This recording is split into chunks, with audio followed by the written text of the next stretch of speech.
Важното решение на кръста, в този върховен час на жертва, Исус Христос поглежда към Мария, своята майка, и към Йоан.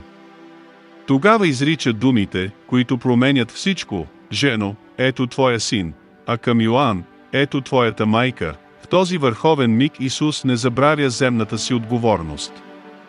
Тъй като неговият земен баща Йосиф вече е починал, Исус, в ролята си на най-голям и първороден син, е единствената опора на Мария. Той знае, че според реда на онова време, когато първородният син си отива, той е длъжен да остави дома в сигурни ръце и официално да предаде своето първородство на следващия, който ще се грижи за майка му. Мария, като вдовица, е била напълно зависима от този ред. Исус, прикован на кръста, прави именно това, той предава правата и задълженията на първородството. С думите «Ето твоята майка», Исус извършва свещен и законен акт, посочва Йоан за новия глава на семейството, който да я пази и закриля. Пред очите на всички присъстващи Исус извършва това официално прехвърляне на семейния дълг. В този момент светът става свидетел как Господ завършва и последното нещо от земния си живот, което трябваше да направи, да остави Мария в сигурни ръце, поставяйки Йоан за нейна нова опора и защитник. Библията ясно описва кои са законните наследници по кръв. Исус е имал 4 плътски братя – Яков, Йосиф, Симон и Юда, който не е искариотски, както и сестри. Според закона и традицията, именно някой от тях, Яков, Йосиф, Симон или Юда, е трябвало да поеме святата грижа и отговорност за майката.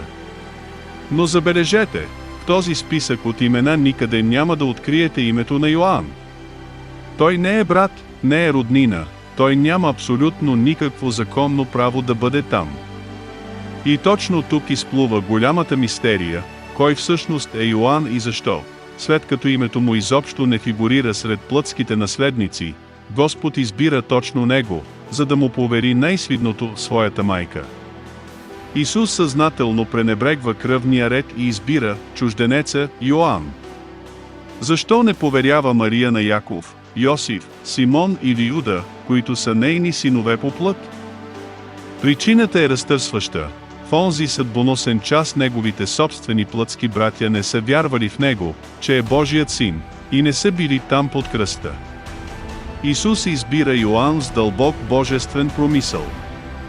Той е знаел това, което никой друг не е подозирал, че Йоан ще бъде единственият апостол, който няма да умре от насилствена смърт. Докато всички останали ученици ще бъдат застигнати от меч и мъченичество, само Йоан ще доживее до преклонна старост. Така Исус гарантира на Мария доживотна закрила, знаейки, че ръката на Йоан ще държи нейната ръка до последния й дъх. Точно за това Йоан е описан като любимият ученик на Исус.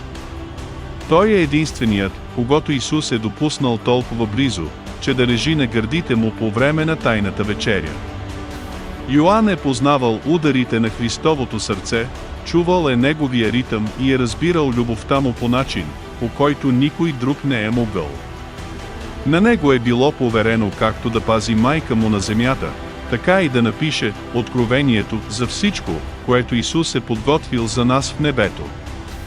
Исус му поверява да види небесната слава, защото знае, че Йоан, който бе почивал в скута му, ще остане верен до край, за да предаде истината на света.